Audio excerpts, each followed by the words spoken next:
A new report released by advisory services firm PwC shows global rice production at an annual average of 1% over a decade to 486.7 million tons in 2017.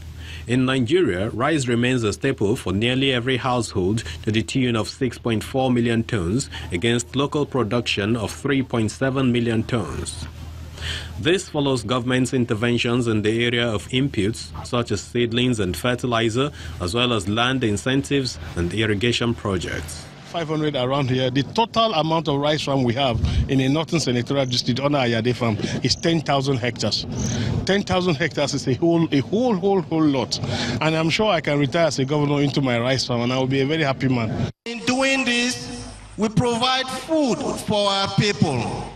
In doing this, we provide jobs for our people. And in doing this, we grow our economy. Since the central bank rice-focused interventions over the past 5 years, Nigeria's rice imports have declined 33.3% to 2.7 million tons last year. Despite the decline, Nigeria remains Africa's single largest rice importer from Asia. It's depending on Nigeria policy. Yes, right now, I have to say right now, yes. That's why we have to export to Benin first, and then let some Benin customer transit to Nigeria.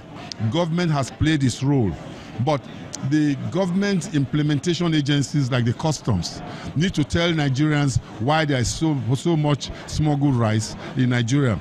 At this meeting of the Presidential Task Force on Rice with dealers, the vexed issues of pricing and smuggling came to the fore.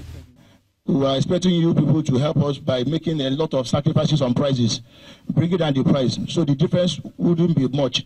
By the time we start selling at 11,000, 12,000, no Cotonou will ever enter.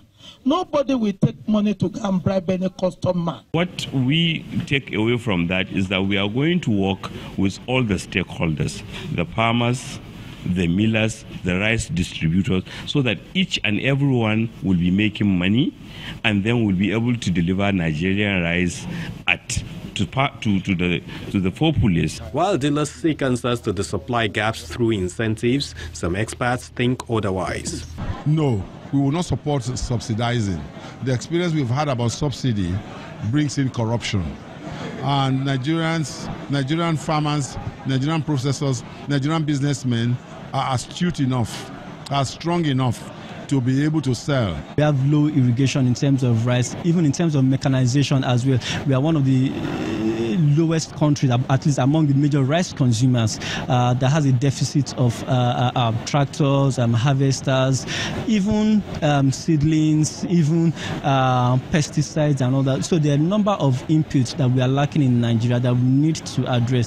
Out of 20 millers registered by RIPAM, at least 18 of us can still do the same thing based on the availability of irrigated land.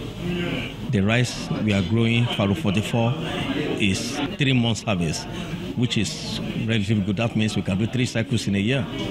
And with that one, with the capacity of 2,000 hectares of land of each one of us, I think we should be able to meet the demand of the Nigerian consumer latest end of this year.